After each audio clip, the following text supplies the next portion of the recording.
Okay, so forgive yourself. So okay, once you've gone through this, and now you are beginning to sort of come out of the fog where you were hiding everything, all of your emotions, and you weren't dealing with it well, you're going to now look at the situation you're dealing with, whether it's extreme debt, whether it is a loss of some relationships, whatever it is that was a negative consequence of what you were doing, you're going to have to forgive yourself for it.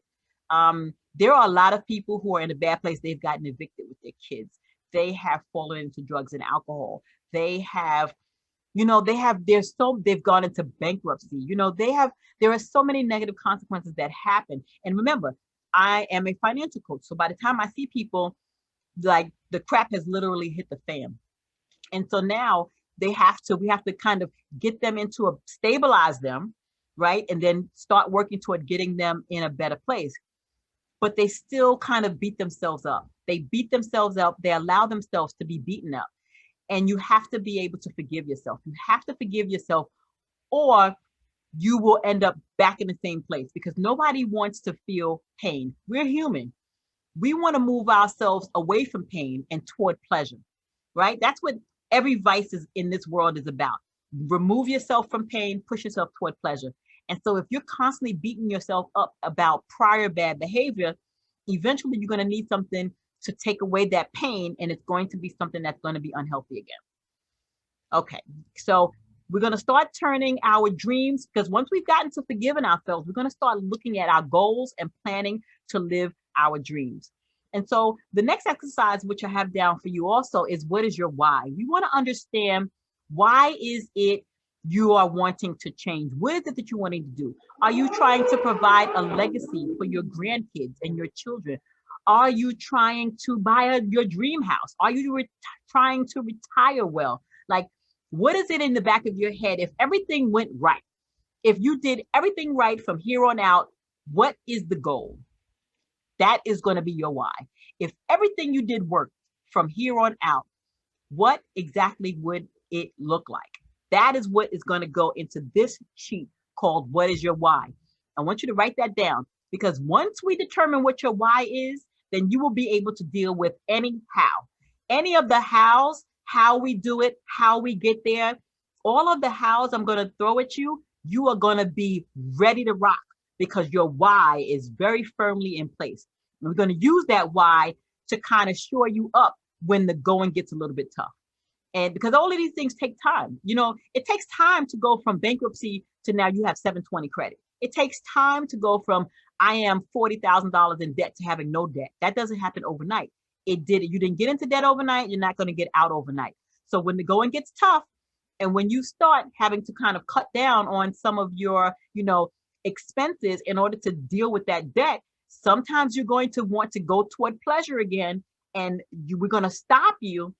And then you're going to have to feel those feelings, and it's not going to be pleasant. But once we know that we have that why in place, we're going to keep revisiting it. That's why we have to write it down. That's why we're going to write it down and make it plain. Okay, sorry about that. Okay, how to set financial goals. Think, imagine. That is why we have an imagination. We want you to daydream. We want you to get into your head, and we want you to daydream about your lifestyle, about your goals. We don't want anything to be off the table. We want everything to be on the table. I want to make sure that everything you want is out there. And then we're going to create a plan in order for you to achieve it. Because there's a way for you to achieve it. There's a way to almost achieve everything. It's just that you have to have a plan. You want millions and millions of dollars? Listen, the plan may not be easy, but it's a plan to get it done. And I will tell you if it's realistic or not. Because if you are in a position where you're making minimum wage and you want to become a multi-millionaire, it's going to take a different type of plan. You are going to have to figure out another way, right? And we're going to have to figure out a plan. And like I said, in the beginning, it won't be easy, but we will get to where we have to get to. Review your goals often, because life changes. Your goal today may not be your goal tomorrow, right? What plan, what period of your life are you in? Have you had children yet? Are you married yet? Did you buy your first house yet? If you've done all those things, then your goal is going to be different. If you've done none of those things, then your goal is going to be different. So your goals will change as your life changes. So make sure that You know, your goals are living and they're breathing, and you revisit them often. Visualize your dreams coming through. You know, God gave us the power of a sound mind. And so he gave us the ability to visualize. He gave us the ability to kind of think things through. So we're going to get a clear vision of our goals and our dreams in our head. And we're going to, you know, think about it. We're going to pray on it, because, you know, God is our source, right? We think that, you know, the few bucks in our bank account is our source. That's not our source. God is our source. And so when we think about reaching our goals, we know we have to make sure we pray on it, because we will only, your goals are your goals if it is in alignment with God's plan for your life, right? If your goal is not in alignment with God's plan for your life, then we're going to have to reorient your goal, because he's not going to reorient his plan. His plan is his plan. So you have to reorient your heart so that he can give you the desires of your heart, but it's not going to go against God's plan for your life. So that is a whole nother thing that we have to think about, right? It's not just about this, because this might not be God's plan for your life. So now, key attributes of good goals. Your goals have to be measurable and motivational. They have to be attainable. They have to be results oriented and time driven. You have to be clear on what your goals are and what it looks like, so that you'll know when you've hit it, right? You can't have a goal that you have no idea. It's very vague. Like, you know, I want more money, right? So what does that look like? More money, like what? If I give you $5, now you have more money. But that wasn't really your goal. Your goal was, you know, to have X amount of dollars, and then it should be in X amount of time, right? So it has to be very, very measurable, because we have to know when we've hit it. We have to know, if we haven't hit it, how far away is it, right? We have to be able to have some way of measuring these goals.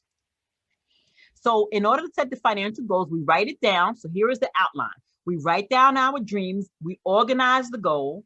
We create a rough plan.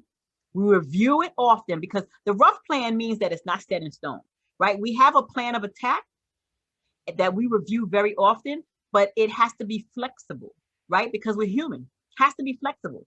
You know, if our goal, this is our goal, what happens if we meet the man of our dreams? Now our goal has to kind of incorporate the fact that now we have somebody else's goals, right? We still have our personal goal, but we now have to expand. So our goals have to be flexible. What happens if we have children? So now our goals, you know, the goals have to be flexible, and then see it and believe it. We have to pray on it, and we have to meditate on it, and we have to ask for God's guidance, right? Because that is going to be a huge part of our goals and our dreams as well. Like I said, it has to be all according to God's plan for your life. You know, your plans are nothing.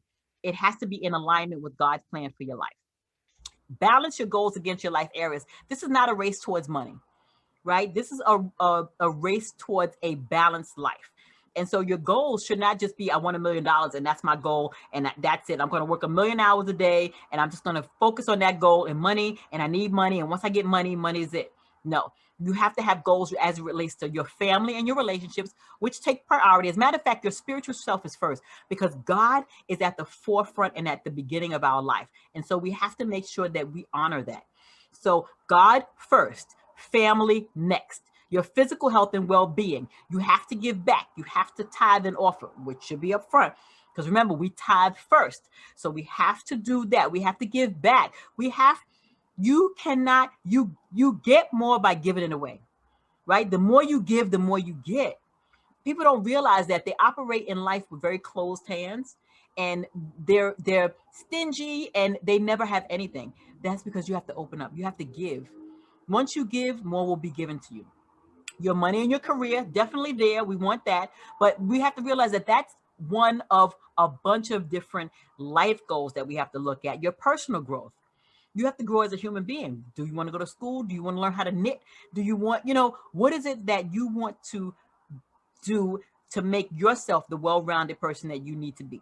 Right? So this is all that we have to look at, of having a well-balanced life. It's not just about money, money, money.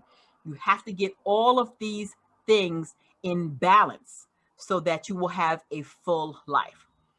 All right. And so that is going to be pretty much the end of the presentation. I really do want you all to be clear about what your life would look like if you didn't give up. A lot of what we do, we have to constantly stop. We start, and then because we stop, And then we have to start again. How many diets have you been on? How many times have you tried to do a budget? How many times have you tried to get your money together? I know, listen, I tried a million times. I tried a dozen times. I was in debt. I was like in $25,000 worth of debt when I was probably 30. And then I double teamed it. And now I have 10 times that in my savings account. So listen, it can be done. When I tell you, when you get tired of being tired, when you get sick and tired of those letters coming off and the threats of dispossessing, the threats of them turning your light off, and the constant stress and strain and worry. And then once you have children, it becomes sort of a different game, because you can play around with what's going on with you. But once you bring children into this world, it hits a little bit different. So, I mean, that's when we sort of have to start growing up and have to start being an adult and really looking at what we're going to do with our life. So I want you to know, get an idea in your head of what life would look like if you did not give up, if you didn't constantly stop so that you would have to constantly start again. So we want to make sure that wealth generation is there, empowerment, healthy relationships, an amazing relationship with God, your creator, a healthy relationship with your children, with your family, with your coworkers and your friends. Make sure you're empowered to do those things that you want to do, to take control of your life, that you generate wealth so that you will have the ability to do things and not have to worry about, having to do this, so you don't have to do this. You can go on a mission trip to Africa if you want. You can go on a mission trip to Calgary. You can go on a mission trip wherever you want. You can go on a mission trip to Chicago, right? And you can you can help them get new fresh water in Flint, Michigan. You can then be the blessing that you would want to be. You can then realize all of your goals, but we have to change this. We have to get our mindset right.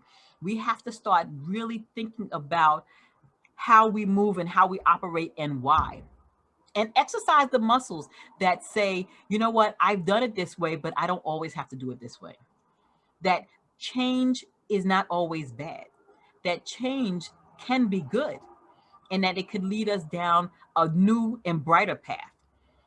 It can change the whole trajectory of our lives. So I'm going to leave you with that. And we're going to go to the next module, but I really do want you to get the psychology of money down pat. Look at this video over and over again until you get it firmly in your mind that there is better coming. That better is just around the corner, and that you just need to take that first step. You take that first step, and the other ones will come slowly but surely, and soon you'll be walking, and soon you'll be running. All right? So I'll see you on the other side. Have a wonderful day, and I will talk to you all later.